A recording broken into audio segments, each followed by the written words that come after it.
Hello नमस्कार बच्चों। आज मैं आपको क्षितिज पुस्तक पाठ 5 प्रेमचंद के फटे जूते, जिसके लेखक हरिशंकर परसाई हैं, उनके प्रश्न उत्तर एक्सप्लेन कर रही हूँ। प्रश्न नंबर 1 है, हरिशंकर परसाई ने प्रेमचंद का जो सब चित्र हमारे सामने प्रस्तुत किया है, उससे प्रेमचंद के चित्र की विशेषताएं उभर कर आती हैं। कौन सी विशेषताएं उभर कर सामने आती हैं? उत्तर है, प्रेमचंद के फटे जूते नामक व्यंग को पढ़कर प्रेमचंद के व्यक्तित्व की निम्नलिखित विशेषताएं हमारे सामने आती हैं। संघर्षशील लेखक है वो। प्रेमचंद आजीवन संघर्ष करते रहे। उन्होंने मार्ग में आने वाली चट्टानों को ठोकरें मारी, अगल बगल के रास्ते नहीं खोजे, समझौते नहीं किए।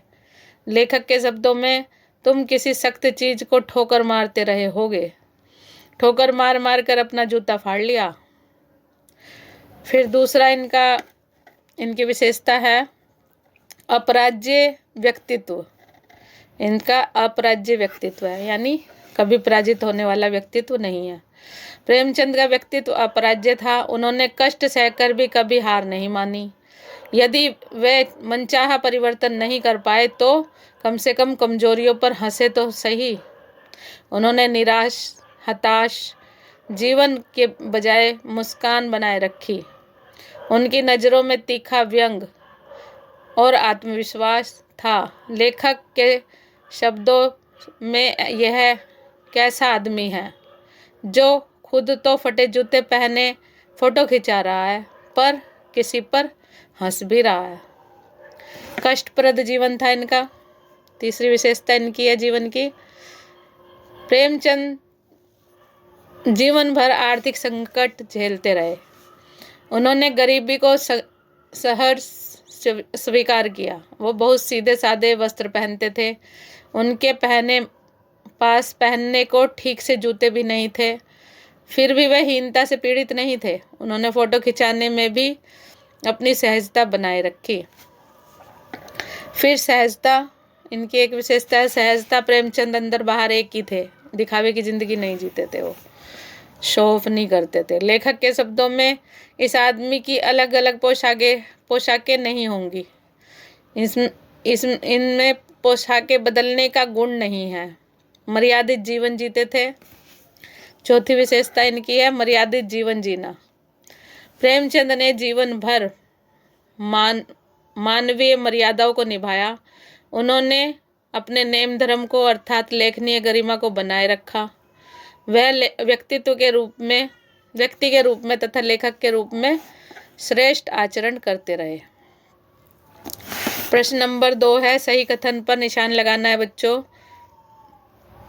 बाएं पांव का जूता ठीक है, मगर दाहिने जूते में बड़ा छेद हो गया है, जिसमें से उंगली बाहर निकल आई है। नंबर 2 है, लोग तो इत्र चुपड़कर फोटो खिंचाते हैं, यानी कि डिओड्रेंट लगाकर। इत्र का मतलब है डिओड्रेंट लगाकर, परफ्यूम लगाकर फोटो खिंचाते हैं कि जिससे फोटो में भी खुशबू आ जाए। तीसरा है, तुम्हारी ये व्यंग मुस्कान मेरे हौसले बढ़ाती है। जिसे तुम घृणित समझते हो उसकी तरफ अंगूठे से इशारा करते हो। तो इसमें सही कथन है बच्चों दो नंबर, लोग तो इत्र चुपड़कर फोटो खिंचाते हैं, यह इसका आंसर है, जिससे कि फोटो में भी खुशबू आए।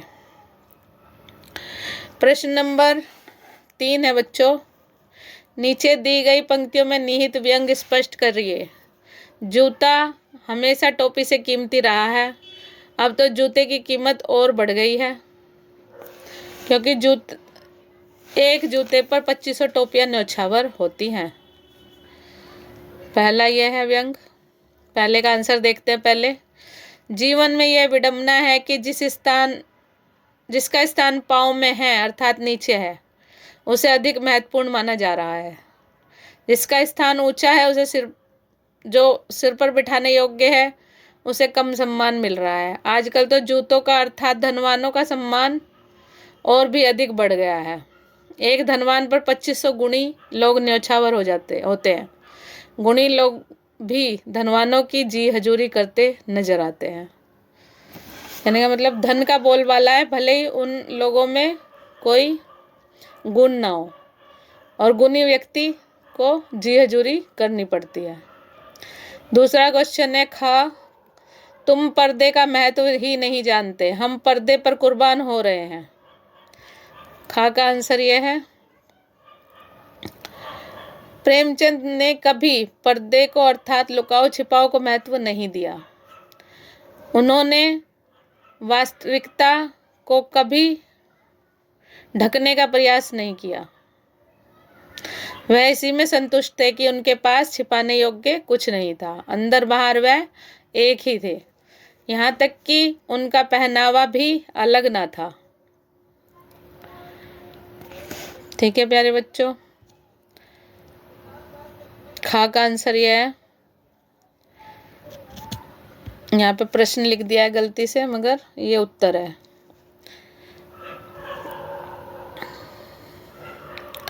लेखक अपनी और अपने युग की मनोभावनाओं पर व्यंग करते हैं कि, तीसरे का आंसर है पर्दा।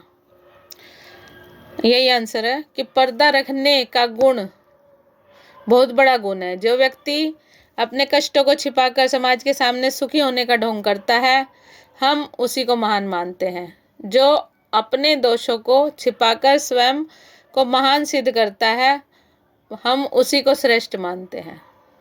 पर्दे का मतलब यहाँ पर यह था।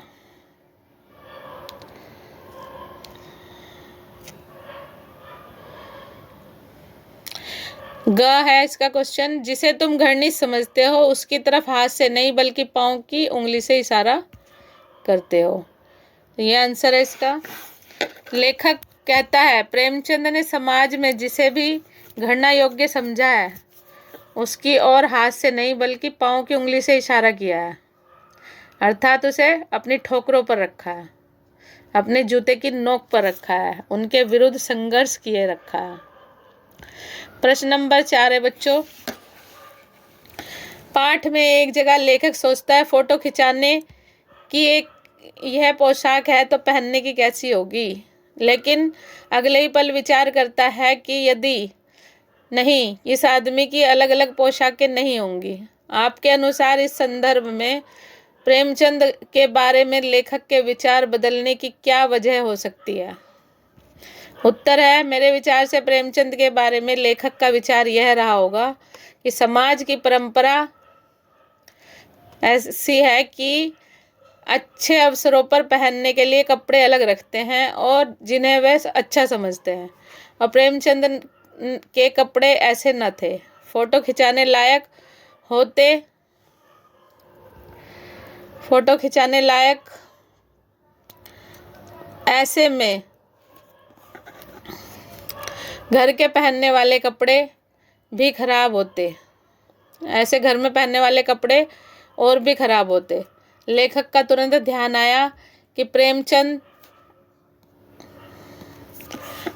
सादगी पसंद है, आडंबर में दिखावा नहीं करते, आडंबर से दूर रहते हैं, उनका रहन सहन दूसरों से अलग है। प्रश्न नंबर 5 है बच्चों, आपने यह व्यंग पढ़ा, इसे पढ़कर आपको लेखक की कौन सी बात आकर्षित करती है? उत्तर है, मुझे व्यंग की सबसे आकर्षक बात यह लगती है उनकी विस्तारण शैली।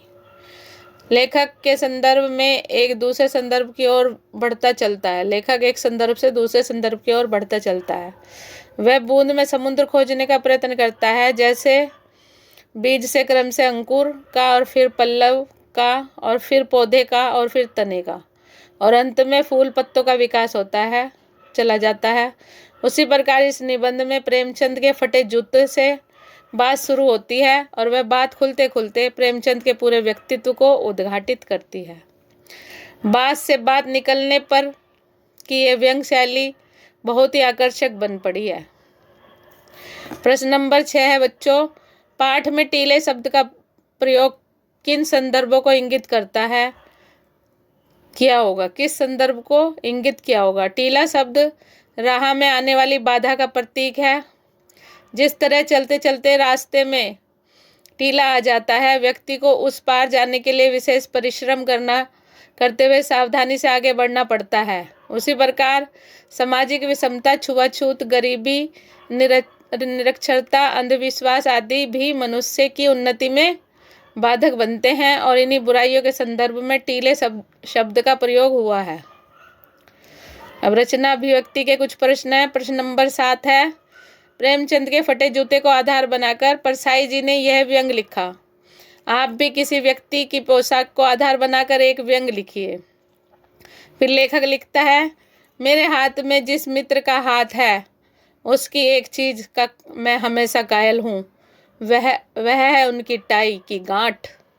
ऐसी साफ सुथरी गांठ आपको देखने में नहीं आई होगी। लगता है जैसे जन्मजात ऐसी ही हो, कोई सिलवट नहीं, कोई बिखरावट नहीं। ऐसा नहीं है कि वह टाई सूट के साथ पहनते हों, गर्मियों में कमीज के साथ भी वह ये टाई पहनते हैं, तब भी टाई की गांठ इसी तरह रहती है। सच बताऊं, मुझे एक भी ऐसा दृश्य याद नहीं आता जब मैंने उन्हें टाई के बिना देखा हो। हाँ, एक बार मैं सुबह सुबह उनके घर चला गया था। उस समय भी उन्होंने मुझे 45 मिनट प्रतीक्षा कराई। जब ड्राइंग रूम में आए तो टाई लगाए हुए थे, गांठ तब वैसी ही थी जैसे जन्मजात हो। मैं सोचता हूँ कि इस गांठ को लगाने का इतना शौक क्यों है। शायद इसलिए कि वह ये बिखराव को नहीं, गठन को पसंद करते हैं। इसलिए जब भी बोलते हैं संभल कर बोलते हैं। मैंने आज तक उन्हें व्यर्थ के गप्पे लड़ाते नहीं देखा, चुटकुले सुनाते नहीं देखा, सुनाते क्या, चुटकुलों पर हंसते भी नहीं देखा। यदि कोई उनके सामने कोई चुटकुले पर हंस दे तो वह उसे बेहुदा या बेशऊर कहकर घंटों तक अपना मुंह बिगाड़े रहते थे। उनका एक ही सिद्धांत है, बोलो तो ढंग से बोलो वरना चुप रहो। ऐसा ना समझिए कि वो अक्सर चुप ही रहते थे, नहीं, वे अक्सर बोलते पाए जाते हैं, और जब भी बोलते हैं किसी न किसी राष्ट्रीय समस्या पर चिंता प्रकट करते पाए जाते हैं। उनका व्यक्तित्व गंभीर है। यदि कोई उनकी बात न सुन रहा हो तो वह उस पर व्यंग कसने लगते हैं, और अगर कोई उनके बीच में बोलना शुरू कर देता है तो और भी मुंह मोड़कर उबासी लेने लगते हैं। मेरे टाई वाले मित्र की एक खूबी यह भी है कि वह हर किसी के गिरेबान में झांकते हैं। उनकी एक से एक बेहूदी बात को बतंगड़ बनाकर पेश करते हैं। उनकी एक खूबी है कि एक से एक बेहूदी बात को बतंगड़ बनाकर पेश करते हैं, पर अपने गिरेबान में उन्होंने टाई बांध रखी है, किसी को झांकने नहीं देते। पिछले दिनों उन्हें कोई सदमा लगा, वे पागल हो गए और पेट ऐसे निकल आया जैसे 10 बच्चों का प्रसव एक साथ करेंगे। लोगों को उनके गिरेबान में ना सही बाहरी व्यक्तित्व में झांकने का मौका मिल गया, परंतु वे छुट्टियां लेकर चले गए। तब तक वापस नहीं आए जब तक उनकी देह वापस अपनी औकात पर लौट ना आई। सच बात तो यह है कि मेरे इस मित्र के पूरे जीवन में गांठें ही गांठें हैं। अपने बड़े होने की गांठ, टाई तो बस ऊपरी गांठ है, भीतर की कितनी गांठें हैं यह उनकी पत्नी से हमने जाना। वह भी उनसे इतनी डरती है जितना कि चपरासी साहब से डरता है। बेचारी तभी हंसती हैं जब वह चाहते हैं। प्रश्न नंबर 8 है बच्चों, आपकी दृष्टि में वेशभूषा के प्रति लोगों की सोच में क्या परिवर्तन आया है? आज क्या परिवर्तन आया है? वेशभूषा के प्रति लोगों की सोच में बहुत बदलाव आया है। लोग वेशभूषा को सामाजिक प्रतिष्ठा का सूचक मानने लगे हैं। लोग उस व्यक्ति को ज़्यादा मान सम्मान और आदर देने लगे हैं जिसकी वेशभूषा अच्छी होती है। वेशभूषा से व्यक्ति का दूसरों पर पहला प्रभाव पड़ता है। हमारे विचारों का प्रभाव तो बाद में पड़ता है। आज किसी अच्छी पार्टी में जाएं, धोती कुर्ता पहनकर जाएंगे तो पिछड़ा समझा जाता है। इसी प्रकार कार्यालयों में कर्मचारी गण हमारी वेशभूषा के अनुरूप व्यवहार करते हैं। यही कारण है कि लोग, विशेषकर युवाओं में, आधुनिक बनने की होड़ लगी हुई है।